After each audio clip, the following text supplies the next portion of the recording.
अध्यक्ष महोदय, 3 दिवसानंतर आज माझा या महत्त्वाच्या अशा प्रस्तावावरती बोलण्याची संधी आता मला लाभलेली आहे. अध्यक्ष महोदय, 3 दिवसांपासून संपूर्ण सभागृह, संपूर्ण महाराष्ट्र ह्या विषयावरची चर्चा ऐकत आहे. हा प्रस्ताव आपल्या सरकारने आणलेला आहे.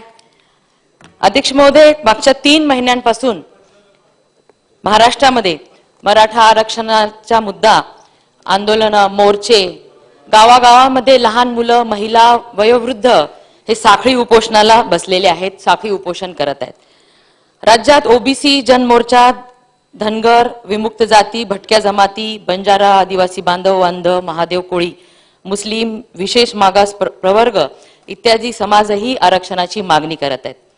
कारण अध्यक्ष महोदय, जो करतो, देऊ शकतो, त्यांच्याकडनंच समाज, राज्यातील जनता ही अपेक्षा करत असते. आणि मागच्या आपल्या सरकारमध्ये मागच्या 1-1.5 वर्षापासून सरकार प्रत्येकाला न्याय द्यायचं काम करत आहे. म्हणून ह्या सगळे समाज आज आरक्षणाची मागणी करत आहेत. आणि मला खात्री आहे की आपलं सरकार ह्या समाजाच्या, सर्व समाजाच्या आरक्षणाच्या मागणीला न्याय देईल. अध्यक्ष महोदय, देवेंद्र फडणवीस साहेब जेव्हा मुख्यमंत्री होते तेव्हा मराठा समाजाच्या आरक्षणाच्या मागणीचे 50च्या वर मोर्चे निघाले. लाखोंच्या संख्येने मराठा समाज हा रस्त्यावर आला. पण ते मोर्चे शांततामय झाले, शिस्तीत झाले आणि एक इतिहास रचला गेला. संपूर्ण जगाने कौतुक केलं, ह्या मोर्चांची दखल घेतली. परंतु आता माझ्या मराठा समाजाच्या आरक्षणाच्या आंदोलनाला गालबोट लावण्याचं पाप काही समाजकंटकांकडून होत आहे. जाळपोळ, दंगडी घडवून आणून स्वतःची राजकीय पोळी भाजून घेण्याचं तर काम ही मंडळी करत नाहीयेत का, असा प्रश्न महाराष्ट्रातील सर्वसामान्यांना पडलाय. अध्यक्ष महोदय, या मराठा आंदोलनाची, मराठा आरक्षणाची मागणी, दाहकता, तीव्रता ही माझ्या मराठवाड्यात सर्वात जास्त आहे. अध्यक्ष महोदय, आज आमच्या मराठवाड्यावर, अध्यक्ष महोदय, आमच्या मराठवाड्यावर स्वातंत्र्यापूर्वी निजामांनी जुलमी राजवटीने रजाकारी, अत्याचार, शोषण करून अक्षरशः आमच्या सर्व मराठवाड्याच्या जनतेचं शोषण केलं होतं आणि मराठवाड्यातली संपूर्ण जनता खचून गेली होती.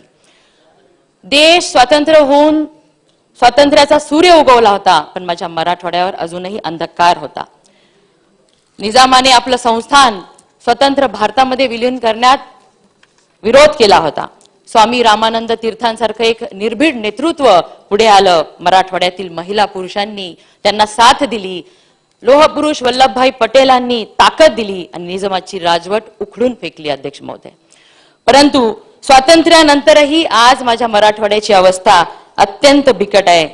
आजपर्यंत आमच्या मराठवाड्याच्या हालापेष्टा संपलेले नाहीत. अध्यक्ष महोदय, आमच्या मराठवाड्याच्या 5वीला पुजलेला दुष्काळ, सिंचनाचा अनुशेष, औद्योगिक विकास झाला नसल्याने महाकाय संकट मराठवाड्यावर कायम गोंगावत असतं. अध्यक्ष महोदय, दिवसेंदिवस विभक्त होत असलेले कुटुंब, प्रत्येकाचा मुख्य व्यवसाय हा शेती आहे आणि मग शेतीची फोड होऊन आज 1-2 एकरावर किंवा कोणत्या कुटुंबामध्ये तर फक्त गुंठेवारीवरती आज शेती उरलेली आहे. आणि तेवढ्या तुटपुंज्या शेतीवर उदरनिर्वाह कसा करायचा, असे प्रश्न आमच्या मराठा समाजाच्या पुढे आहेत. मुलांचे शिक्षण, नोकरी, त्याचबरोबर अध्यक्ष महोदय, स्वाभिमानाने जगणारा माझा मराठा समाज आहे. पण आमचे नेते आशिषजींनी ह्यावर बोलताना सांगितलं, पूर्ण आकडेवारी त्यांनी सांगितली, ती काही मी आता परत करत नाही. पण ती आकडेवारी ऐकल्यानंतर खरंच मराठा समाजाची अवस्था आज कशी आहे हे आपल्या सर्वांना कळतं. 80% मराठा समाजातील माझे बांधव हे पडक्या घरात राहतात, अशी आकडेवारी त्यांनी दिलेली आहे. आणि खरंच अशी दयनीय अवस्था आज माझ्या मराठा बांधवांची झालेली आहे. आणि खास करून माझ्या मराठवाड्यातील मराठ्यांची आर्थिक परिस्थिती अत्यंत वाईट झालेली आहे. अध्यक्ष महोदय, मराठवाड्यात ज्या शेतकरी आत्महत्या होत आहेत त्यात बहुतांश मराठा समाजाच्याच आहेत. अध्यक्ष महोदय, शिकलेल्या मुलाला रोजगार नाही आणि जो शिकतोय त्याला शिकण्यासाठी पैसे नाही. अध्यक्ष महोदय, आमच्या लेकींना शिकण्याची इच्छा आहे, त्यांच्यामध्ये क्षमता आहे, त्यांच्यामध्ये गुणवत्ता आहे, पण त्यांच्या बापाकडे लेकीला शिकवायला पैसा नाही, ही परिस्थिती आहे. अध्यक्ष महोदय, आणि आज तुम्ही शेती बघताच ही निसर्गाच्या चक्रात अडकलेली आहे. त्यामुळे प्रमुखाने करायचं काय, हा प्रश्न प्रत्येकाच्या समोर आहे. आज आमचा मराठा समाज जो नेहमीच सर्वांना सोबत घेऊन चालणारा समाज आहे, पण आज नैराश्याच्या खायेत पडलेला आहे, निराश आहे, हताश आहे. अध्यक्ष महोदय, मराठा समाजाला आरक्षण मिळावं ही मागणी 1980 पासूनची आहे. अनेक सरकारं आली गेली, अनेक मुख्यमंत्री झाले, पण कुणीही मराठा समाजाला आरक्षण दिलं नाही, कुणीही मराठा समाजाला न्याय दिला नाही.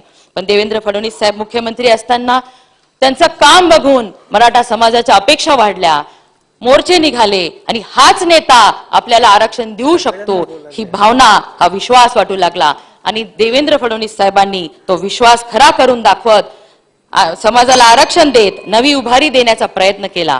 अध्यक्ष महोदय, अण्णासाहेब पाटील आर्थिक विकास महामंडळाची स्थापना 1998 ला झाली होती, पण तेव्हापासनं आघाडी सरकार होतं. 19 वर्ष त्यांनी ह्या विकास महामंडळ बस्त्यात बांधून ठेवलं. पण देवेंद्र फडणवीस साहेब मुख्यमंत्री झाल्यानंतर 2017 मध्ये त्यांनी ह्या आर्थिक विकास महामंडळाला कार्यान्वित केलं आणि 70,000च्या वर मराठा उद्योजक त्यांनी तयार केले. ही किमया देवेंद्रजींनी साधली. अध्यक्ष महोदय, मराठा समाजाला शिक्षणात आणि नोकरीत आरक्षण सर्वात अधिक कोणी दिलं असेल तर ते देवेंद्रजींनी दिलं.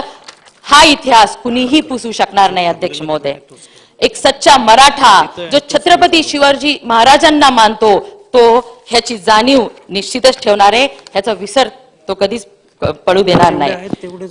अध्यक्ष महोदय, कारण त्यापूर्वी देखील आरक्षणाची मागणी होत होती, पण कुणीही अशा प्रकारे कायदा करून आरक्षण देण्याची राजकीय इच्छाशक्ती दाखवली नाही. हा कायदा उच्च न्यायालयात टिकला. अध्यक्ष महोदय, त्यानंतर महाराष्ट्राच्या जनतेला, जनादेशाला धोका देऊन महाविनाश आघाडी सरकार ह्या राज्यामध्ये स्थापण्यात आलं आणि तेव्हा देवेंद्रजींनी दिलेलं आरक्षण घालवलं. मला प्रश्न विचारायचा आहे, तेव्हा समाज शांत का बसला, हा प्रश्न महाराष्ट्राच्या सर्वसामान्यांना पडतो. अध्यक्ष महोदय, मराठा समाजाला आरक्षण देण्यात सिंहाचा वाटा देवेंद्रजींनी उचलून देखील त्यांच्यावरती टीका होते. तुकोबांची ओवी या ठिकाणी मला आठवते, ज्या अंगी मोठेपण तया यातना कठीण. अध्यक्ष महोदय, आज मराठा समाजाला आरक्षण देण्याचं पहिलं पाऊल ज्यांनी उचललं ते देवेंद्रजी सरकारमध्ये आहेत. एक प्रामाणिक सच्चा नेता म्हणून आमच्या गरजवंत मराठा, विस्थापित मराठा आपले मुख्यमंत्री एकनाथ शिंदे साहेबांवरती विश्वास ठेवून आहेत. मुख्यमंत्री एकनाथ शिंदे साहेबांकडनं त्यांना अपेक्षा आहेत. त्याचबरोबर आदरणीय अजितदादा पवार साहेब सुद्धा आपल्या सोबत आहेत. म्हणून आज आरक्षणाची मागणी तीव्रतेने जोर धरून आहे. अध्यक्ष महोदय, गावगाड्याचं नेतृत्व करणारा माझा मराठा समाज कधीच कुणावर अन्याय करत नाही आणि आजही कुणाच्या आरक्षणावर गदा आणून आम्हाला आरक्षण पाहिजे ही भूमिका माझ्या मराठा समाजाची नाही. राज्यात सर्वात जास्त माझ्या मराठवाड्यातील मुलाबाळांना ह्या आरक्षणाची नितांत गरज आहे. म्हणून मुख्यमंत्री एकनाथ शिंदे साहेबांनी छत्रपती शिवाजी महाराजांची शपथ घेतलेली आहे आणि त्यांना मी कळकळीची विनंती करते, हात जोडून विनंती करते की लवकरात लवकर मराठा आरक्षणाचा तिढा सोडावा आणि इतर कोणत्याही समाजाच्या आरक्षणावर गदा येणार नाही अशा पद्धतीने मराठ्यांना आरक्षण द्यावं एवढंच बोलते आणि थांबते. धन्यवाद. विकासाचा ध्यास म्हणजे